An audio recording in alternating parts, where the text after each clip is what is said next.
আসসালামু আলাইকুম প্রিয় খামারি বন্ধুগণ, কেমন আছেন সবাই? আশা করি সবাই ভালো আছেন, সুস্থ আছেন। আজকে আমি আপনাদেরকে নিয়ে এসেছি নরসিংদী জেলার বেলাবো থানা বাগবাই গ্রামে মান্নান ভাইয়ের দেশি মুরগির খামারে। মান্নান ভাই এই দেশি মুরগির খামারটি শুরু করেছেন। উনি একটা প্রাইভেট কোম্পানিতে জব করছেন এবং জবের পাশাপাশি কিন্তু এই দেশি মুরগির খামারটি উনি শুরু করেছেন। তো তার কাছ থেকে আজকে আমরা জানবো যে জব করার পাশাপাশি কেন এই দেশি মুরগির খামারটি গড়ে তুললেন এবং এই যে দেশি মুরগির সাথে উনি সম্পৃক্ত হয়েছেন, এখান থেকে আসলে তার মাস শেষে কত টাকার মতো আয় হচ্ছেন এবং নতুন যদি কোনো উদ্যোক্তা ভাই জবের পাশাপাশি এই দেশি মুরগির খামার শুরু করতে যান, সে আসলে কীভাবে শুরু করতে পারেন এই ব্যাপারগুলো আপনারা অবশ্যই ভিডিওটি প্রথম থেকে শেষ পর্যন্ত না টেনে দেখবেন। আসসালামু আলাইকুম ভাই। ওয়ালাইকুম আসসালাম। জি, ভালো আছেন? জি আছি আলহামদুলিল্লাহ। ভালো আছেন? জি আছি আলহামদুলিল্লাহ। মান্নান ভাই, আপনি আসলে এই যে দেশি মুরগির খামার সাথে সংযুক্ত হলেন কীভাবে? কারণ আপনি তো একটা প্রাইভেট জব করছেন। জি জি, আমি আসলে এটা মূলত অনেক ছোটো সময় থেকে একটা চিন্তা ভাবনা করতাম যে দেশি মুরগিও তো মনে হয় যে আসলে খামার আকারে পালন করা যায়। ওই চিন্তা থেকে ছোটো সময় একটা প্ল্যান ছিল। তো আমি চিন্তা করলাম যে প্রাকৃতিক খাদ্যের মাধ্যমে কিভাবে দেশি মুরগ পালন করা যায়, মুরগি এবং লাভবান হওয়া যায়।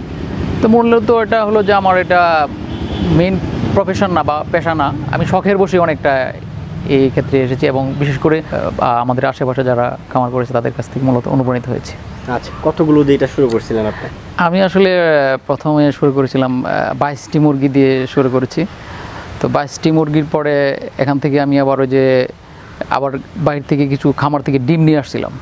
আর ডিম নিয়ে আসার পরে আমি কুচে বসাইছি কিছু মুরগি, আর ওই যে 100 ডিমের একটা ইনকিউবেটর আছে, সেটা দিয়ে আমি বাচ্চা ফুটাইছি। প্রায় 90টা বাচ্চার মতো আছে আমার এখানে। আর এখন আমার অলরেডি এখানে 5-6টা মুরগি কুচে বসানো আছে। আর এখন পরবর্তীতে আমি আরও বাহির থেকে আমি 10টা মুরগি নিয়েছিলাম, কিন্তু এগুলি আসলে রোগবালাই থাকে এবং ওইগুলির সাথে অ্যাডজাস্ট হয় না, ঠুকরি করে এবং খাবার খাইতে চায় না, এগুলি উপরে উঠে বসে থাকে। এইগুলি দিয়ে আসলে তেমন একটা সুবিধাজনক হয় না। তো ওইগুলি আমি সরাই ফেলছি, আবার পুনরায় আবার বিক্রি করে দিয়েছি। তো তারপরে আমি আবার খাবার থেকে 10টা নিয়ে আসছি। এখন প্রায় আমার এখানে 32টা, আরও 3টা অর্থাৎ 35টার মতো প্যারেন্টস আছে আর কি। এইভাবে শুরু করলাম এবং আমার অলরেডি কিছু মুরগি ডিম দেওয়া শুরু করছে। আচ্ছা, আমরা তো দেখলাম যে কুচো বসিয়েছেন প্রায় 4-5টা মুরগির মতো। জি জি, আসলে আপনি ইনকিউবেটর কিনছেন আমাদেরকে বললেন। জি জি জি, সুবিধাটা আসলে কোথায়? এখানে আসলে প্রথম অবস্থায় তো আসলে যদি ডিম ওইভাবে না পাওয়া যায় তাহলে তো কুচে বসানোটাই মানে বেটার আর কি এই দেশীয় পদ্ধতিতে। কারণ ইনকিউবেটরটা আনা, তারপর এগুলি আবার গ্রামে তো অনেক সময় বিদ্যুৎ থাকে না, সেক্ষেত্রে আপনার ব্যাটারি করতে হয়, ব্যাটারি আবার চার্জার করতে হয়। সেক্ষেত্রে আমার মনে হয় যে ইনকিউবেটর যখন ডিম আসা শুরু হবে পরিপূর্ণভাবে, তখন ইনকিউবেটর নেওয়াটা ভালো। তার আগে কুচে বসানো এইভাবে করলে ভালো হয় আমার কাছে মনে হচ্ছে আর কি। আচ্ছা, এখন আপনার কুচো বসানো আসছে কতগুলো? কুচে এখন আমার আছে হলো যে 6টার মতো বসানো। 6টার মতো। এগুলো এই কুচো বসে ডিম বাচ্চা তৈরি করছেন কবে থেকে? এটা আমি হয় যে ধরেন 1.5 মাস যাবত। 1.5 মাস থেকে। কতবার এই পর্যন্ত কুচো দিয়ে মুরগি বাচ্চা ফুটিয়েছে? আমি একবার বাচ্চা ফুটিয়েছি, আর এখন কুচে বসানো আছে। কতগুলো ফুটিয়েছিলেন? আমি ওইখানে ইনকিউবেটর এবং মুরগি দিয়ে টোটাল 114টা ডিম থেকে আমি প্রায় 90টা বাচ্চার মতো পেয়েছি। আচ্ছা, এখন যে মুরগিগুলো কুচো বসিয়েছেন কতগুলো ডিম দিয়ে এটা বসিয়েছেন? এখন ধরেন আমার এখানে যেটা আছে 6টা মুরগির ক্ষেত্রে আমি ধরেন 72টা বা 70-72টা আর কি, 12টা করে এরকম। আচ্ছা আচ্ছা, এই কুচো বসানোর আসলে সিস্টেমটা কীরকম? কুচো বসানো আসলে হয় যে আমরা যদি ছাই যেটা আছে ছাইয়ের মধ্যে যদি ধরেন যে জীবাণুনাশক এগুলি দিয়ে, তো কারণ দিলে তখন আর ওই যে পোকা টোকা এগুলি যেগুলি আক্রমণ করতে পারে না মুরগি, এক জাতীয় উকুন হয় আর কি মুরগির, এগুলি হতে পারে না। ছাই দিয়ে যে ছোটো বালতি সিস্টেম, যেটা ভাঙ্গা বালতি, প্লাস্টিকের বালতি অথবা ডেক্সি বা ওই যেরকম পাত্র যেটা, এগুলির মধ্যে বসালে তখন মানে সুবিধা আর কি, বালতিটার মধ্যে বিশেষ করে বসানোর সুবিধা। আচ্ছা, কুচো বসালে সাধারণত মুরগি দিয়ে বাচ্চা ফুটালে কতদিন সময় লাগে? কুচে বসালে এরকম আপনার 20 দিন থেকে বাচ্চা ফুটা শুরু হয় আর কি, 20-21 দিন। আচ্ছা, 20 থেকে 21 দিন আর কি শুরু হয়। আর আমি ইনকিউবেটরের ক্ষেত্রে যেটা দেখছি, আমার কিছু বাচ্চা নষ্ট হয়েছে, কেন কি ইনকিউবেটরে ওই যে আর্দ্রতাটা সঠিকভাবে ছিল না 18 দিন থেকে আর কি। তো এখানে যেটা বুঝতে পারলাম যে প্রত্যেকটা ডিমের ভিতরে বাচ্চা ছিল, কিন্তু এটা পানির কারণে বুঝতে পারছি যে পানি ইনকিউবেটর থেকে পানি যদি সঠিকভাবে দিতে পারে নাই, পানি না থাকার কারণে বাচ্চা অনেকগুলো ডিম নষ্ট হয়ে গেছে, ভিতরে বাচ্চা ছিল।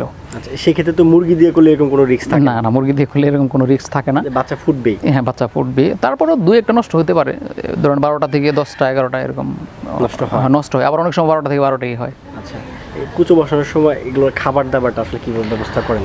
কুচে বসানোর সময় আসলে কুচে বসালে তো মুরগি আসলে খাইতে চায় না, তো সেই ক্ষেত্রে ধরেন দানাদার যে খাবার যেগুলি আমি ওই যে ভুট্টা ভাঙ্গা, গম ভাঙ্গা এগুলি পাশে রেখে দিলে এবং পানি রেখে দিলে মুরগি কুচে থেকে এসে ওটু মানে এখান থেকে খেয়ে যায় আর কি।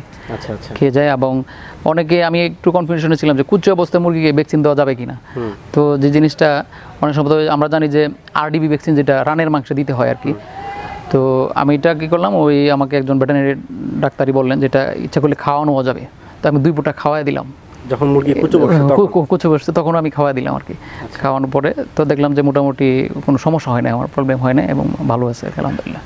আচ্ছা মান্নান ভাই, এই যে কুচো বসিয়ে বাচ্চা ফুটাচ্ছেন এবং এই বাচ্চাগুলো তো সেক্ষেত্রে ব্রুডিং করতে হয়। জি ব্রুডিংটা আসলে কিভাবে করা? ব্রুডিংটা আসলে অনেকে অনেক সিস্টেমে করে। তো আমি যে জিনিসটা দেখলাম, প্রথমে আমি দিয়েছিলাম কি তুষ দিয়েছিলাম আর কি, যে বর্ডারের ইয়েতে। তো দেখলাম যে ছোটো ছোটো বাচ্চাগুলি তুষ খেয়ে ফেলতেছে। তো তুষ খেয়ে ফেললে চিন্তা করলাম যে দেখলাম যে তুষ তো এই ছোটো বাচ্চার জন্য এগুলি ক্ষতিকর হবে, বড় বড় তুষের দানা যেগুলি। তারপরে করলাম কি পত্রিকাগুলি বিছিয়ে দিয়ে পত্রিকার উপর যখন বাচ্চা ফুটলো তখন আমি এই যে লাইসুবিট যে একটা ওষুধ আছে ওইটা দিলে নারী বুড়িটা শক্ত হয় এবং ভিটামিন পায় আর কি। তো এই লাইসুবিটটা দিলাম আর কি, মেডিসিনটা ভিটামিন, এটা ভিটামিন দেওয়ার পর ওই যে পত্রিকা দিলাম, পত্রিকা বিছে তারপরের উপর যে স্টার্টার ফিট যেগুলো ছিটা দিলাম। অনেকে আবার ওই যে পাটের যে বস্তা যেগুলি চট এগুলি দেয়, কিন্তু এটা দেখলাম যেটা দিলে গ্যাস হয়ে যায়, ওই যে পায়খানা বিষটার কারণে গ্যাস হয়ে যায়। এই কারণে ওইটা আর ইউজ করি না। দেওয়ার পরে আমি দিয়েছিলাম, কিন্তু আমি দেখলাম অনেকে দেয়, দেওয়ার পরে আবার এটা উঠায় ফেলছি আর কি। উঠে ফেলে তখন ওই যে পত্রিকা যেগুলি কেজি হিসাবে পুরাতন পত্রিকা এনে এটার উপর স্টার্টার ফিটগুলি দিলাম। আর হলো যে পানির পাত্র যেটা পানি দিলাম, পানির সাথে আবার মাঝে মধ্যে ওই যে লাইসুবিটটা যেটা মাঝে মধ্যে দিলাম আর কি, কন্টিনিউ করলাম। আর 7 দিন বয়সে আপনার ওই যে বিসিআরডিবি ভ্যাকসিনটা যেটা, ওইটা প্রাইভেট যেটা আর কি, বিভিন্ন কোম্পানি, রেনেটা কোম্পানির আছে, অন্যান্য কোম্পানির আছে, ওইটা চোখের মধ্যে 1 ফোঁটা করে দিয়ে দিলাম আর কি। আচ্ছা, আপনি ব্রুডিংটা কতদিন করছেন এটা? আমি ব্রুডিংটা হলো যে 3 সপ্তাহ করছি। 3 সপ্তাহ। তাপমাত্রাটা কতটুকু? তাপমাত্রাটা হলো ওইখানে আমি দেখছি যে হলো যে 35 ডিগ্রি সেলসিয়াস, প্রথম সপ্তাহে 35 ডিগ্রি সেলসিয়াস, তারপরে আস্তে আস্তে পর্যায়ক্রমে ধরেন 30, তারপরে যে এরকম পর্যায়ক্রমে কমে নিয়ে আসি। এখানে আসলে অনেকে ভুল করে বা ওই যে কনফিউশনে থেকে আছে। একটা হলো ধরেন 95 ডিগ্রি ফারেনহাইট আর একটা হলো 35 ডিগ্রি সেলসিয়াস, ঠিক আছে? তো যে বুঝতে পারে না, কনফিউশনে থাকে আর কি। তো এটা হলো কিন্তু 95 ডিগ্রি ফারেনহাইট আর 35 ডিগ্রি সেলসিয়াস, ঠিক আছে? তো ওই যে প্রথম অবস্থায় 35 ডিগ্রি সেলসিয়াস রাখা লাগে আর কি। তো 35 থেকে পর্যায়ক্রমে ধরেন যে 3 ডিগ্রি 4 ডিগ্রি করে। আর এটা আসলে আমি নিজেই বুঝতে পারবো বা অন্যান্য খামারিরা বুঝতে পারবে, কারণ বাচ্চা যখন বেশি তাপমাত্রা হবে তখন ওই যে বর্ডারের আশেপাশে চলে যাবে আর কি, লাইটের দূরে চলে যাবে আর কি। আবার যখন আলুর প্রয়োজন হবে তখন এটা নিচে আসবে আর কি। এবং সবাই মানে গাদাগাদি করে একসাথে বাচ্চারা সবাই একসাথে জড়ো হয়ে বসে থাকবে।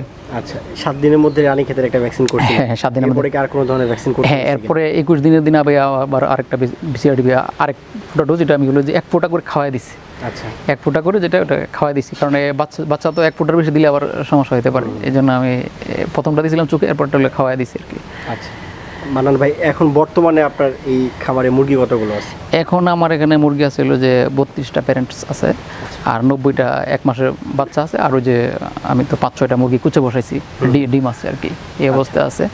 তো আলহামদুলিল্লাহ আমি চেষ্টা করছি, যেহেতু আমার ইনকিউবেটর আছে এবং মুরগি বসাইতে পারতেছি, আমি মানে শীঘ্রই ইনশাল্লাহ আরও বড় পরিসরে করতে পারবো এবং ইচ্ছা আছে। কারণ আমি শখের বসে শুরু করছি, কিন্তু আসলে এটা আমি খুব আমার কাছে ভালো লাগতেছে এবং নিজের কাছে খুব ভালো লাগতেছে এবং একটা কিছু করতে পারতেছি এবং মনে হচ্ছে যে না, এটা আমি এটা একটা কিছু করা সম্ভব। আচ্ছা, এগুলো খাবার হিসেবে কি দিচ্ছেন এখন? খাবার হিসাবে আমি যে জিনিসটা মানে যে উদ্দেশ্যে মানে খামারটা করা আর কি, যে চিন্তা করছিলাম যে প্রথমে আমি বাজার থেকে ধান নিয়ে আসছি, ধান, তারপর হলো যে ভুট্টা ভাঙ্গা, তারপর হলো যে আপনার কুড়া যেটা, চালের কুড়া যেটা এবং খুদ এটা, তারপর হলো ঘাস, শাকসবজি যেটা, এটা কুচি কুচি করে লবণ দিয়ে ছিটে এটা দেওয়ার। আর প্রথমে আমি যেই একটা প্রবলেমে পড়ছিলাম, মুরগিগুলি নিয়ে আসার পর যে টুকরি করে একদম পাকনা টাকনা উঠে ফেলায় এবং ক্যালসিয়ামের অভাবে, তখন থেকে আয়োডিনযুক্ত লবণ যেটা পানির মধ্যে দিয়ে দেওয়ার পরে টুকরিটা মোটামুটি বন্ধ হলো। আচ্ছা, এবং মুরগির যে পাকনা ছিঁড়ে যেটা, এটাও কিছুটা বন্ধ হলো আর কি, লবণ দিয়ে দিতে হয়। আরেকটা অভিজ্ঞতা হলো আমার, এই যে মোরগের কিন্তু খাবার বেশি দিতে হয় প্রচুর পরিমাণে, এনার্জির জন্য মোরগটা দ্রুত শুকিয়ে যায়, এই জন্য তাকে খাবারটা বেশি দিতে হয়, না হলে মুরগির যে ওজন এবং মুরগির ওজন ঠিক থাকে না। আচ্ছা, সেক্ষেত্রে কি ডিমের হ্যাচিং রেটটাও প্রবলেম দেখা? হ্যাঁ, ডিমের হ্যাচিং রেটটা এবার প্রবলেম দেখা দেয়। আচ্ছা মান্নান ভাই, যে আপনি তো প্রায় দেশি মুরগি খামারটি শুরু করেছেন, খুব বেশি দিন হয়? হ্যাঁ, খুব বেশি দিন, অল্প দিন। এই অল্প কয়েকদিনে বা অল্প কয়েক মাসে আপনার অভিজ্ঞতা থেকে আসলে কি মনে হচ্ছে যে এই দেশি মুরগিগুলো কি কি রোগে আক্রান্ত হয়? এখন পর্যন্ত আমি যে জিনিসটা দেখতে পাচ্ছি যে চোখে হলো যে একটা ভাইরাসের আক্রমণ, চোখে বাইরে আসে। আমি যেটা বুঝতে পারলাম যে আমার এখানে হয়তো আলো বাতাস একটু কম কিনা, বা এই কারণে হয়তো এটা চোখে আক্রমণ করে এবং সাদা সাদা হয়ে একদম চোখ হয়ে যাচ্ছে। আর হলো যে মুরগি জিম মেরে থাকে আর কি, তো যেটা জিম মেরে থাকে যে চুনা পায়খানা যেটা রানী ক্ষেত্র রোগে যেটা, এটা সমস্যা হয়েছে এবং জিম মেরে থাকে। এবং বিশেষ করে হলো যে চোখের প্রবলেমটা আমি বেশি ভুগতেছি আর কি। আমার কাছে যেটা মনে হচ্ছে এটা মনে হয় কোনো ফাঙ্গাস বা ছত্রাক থেকে আবদ্ধ অবস্থার মধ্যে ওইটা থেকে মানে এটা হতে পারে, সমস্যাগুলো দেখা দিচ্ছে। সমস্যাগুলো দেখা দিচ্ছে। কোনো ধরনের ট্রিটমেন্ট বা ওষুধ খাওয়াচ্ছেন? সেই ক্ষেত্রে কোনো ধরনের ট্রিটমেন্ট বলতে এরকম ছোট্ট একটা ফাইল আছে প্রাইভেট একটা কোম্পানির আর কি, নামটা ভুলে গেছি। তো ওইটা আমি 2 ফুটা করে খাওয়া দিয়েছি আর কি। একজন ডক্টরের সাথে কথা বললাম, তো বলছে যেগুলি 3 দিন খাওয়া দিলে পরপর মোটামুটি একটু সুস্থ হবে।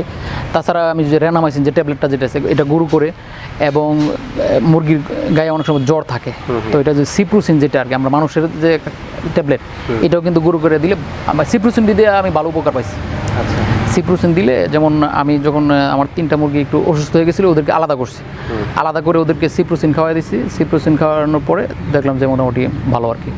আচ্ছা মান্নান ভাই, এই যে মুরগি লালন পালন করছেন, আচ্ছা, আপনার এই মুরগিগুলো আসলে মাস শেষে খরচটা কেমন যাচ্ছে লালন পালন করতে গেলে? লালন পালন করতে গেলে ধরেন এখানে যে প্রাকৃতিক উপায়ে যে খাবার, প্রাকৃতিক যে খাবার, একটা মুরগির জন্য ধরেন যে ডেইলি 1 টাকা, 1 টাকা একটা মুরগির জন্য 1 টাকা খরচ খাবারের। হ্যাঁ, খাবারের, ভ্যাকসিনের তো আরও খরচ। হ্যাঁ, ভ্যাকসিনের খরচ আছে। তো তুলনামূলক অন্যান্যদের তুলনায় তো দেশি মুরগির ক্ষেত্রে কম আর কি। ধরেন ভ্যাকসিন সহকারে যদি আমরা 1 টাকা 50 পয়সা এরকম খরচ আছে, হ্যাঁ হয়ে যায় একটা মুরগির জন্য ডেইলি আর কি। আচ্ছা, এটা এখন কি বিক্রি করছেন কিনা বা মাস শেষে কোনো আয় হচ্ছে কিনা এই খাবার থেকে? মাস শেষে এই আয় ইনশাল্লাহ হবে, কারণ ওই যে আমি 90টা দেশি মুরগির বাচ্চা আছে, এটা ইনশাল্লাহ সেল করব। আমি এখনই সেল করে দিতে চাচ্ছি আর কি, কারণ আমার আরও বাচ্চা আসতেছে। তো সেই ক্ষেত্রে তো এখানে আমি যদি 90টা বাচ্চা বিক্রি করতে পারি, আমার একটা আলহামদুলিল্লাহ একটা ইনকাম হবে। তো আমি মনে করতেছি ধরেন যে 30টা মুরগি দিয়ে ধরেন প্রতি মাসে 10,000 টাকা থাকবে, আয় করা সম্ভব। 10,000 টাকা। আচ্ছা মান্নান ভাই, এই যে আপনি তো একটা প্রাইভেট কোম্পানিতে জব করছেন, অনেক উদ্যোক্তা এখন নতুন উদ্যোক্তা তৈরি হচ্ছে, তারাও চিন্তা করছে জবের পাশাপাশি হোক বা বেকারত্বের পাশাপাশি দেশি মুরগি খামার শুরু করার জন্য। তাদের উদ্দেশ্যে আপনার কোনো পরামর্শ থাকবে কিনা? তাদের উদ্দেশ্যে আমার পরামর্শ হবে যে আমি যে 4টা জিনিসের কথা বললাম আর কি, যে আগে খোলামেলা এরকম বাসস্থান আছে কিনা এবং পিওর দেশি কিনা। যে অনেকে আমরা হুজুগে দেখা যায় অনেকের কাছ থেকে বাহির থেকে বাচ্চা নিয়ে আসে, তখন কি ক্রস বা এরকম ছোট ছোট বাচ্চা দিয়ে দেয়, এবং ওই যে ওদেরকে বিভিন্ন বয়সী বাচ্চা একসাথে থাকে, এগুলি সমস্যা হয়। তো এবং সঠিকভাবে খাওয়ানো হয়েছে কিনা এবং ভ্যাকসিন সঠিকভাবে করা হয় না কিনা, এইগুলি দেখে শুনে যদি আমরা সবাই যদি এই খামারে করে, তাহলে আমার মনে হয় যে দেশি মুরগি মানে পালনের ভবিষ্যৎ উজ্জ্বল, এবং এটা দ্বারা আমাদের দেশে অনেক মানুষই স্বাবলম্বী হতে পারে। আশা করি যে ইনশাআল্লাহ সে লাভবান হতে পারবে। আচ্ছা, ঠিক আছে মান্নান ভাই, আপনি ভালো থাকবেন। আমরা দোয়া করি আপনার দেশি মুরগির খামারটা অনেক বড় হবে। জি, আপনিও ভালো থাকবেন, কষ্ট করে আসছেন।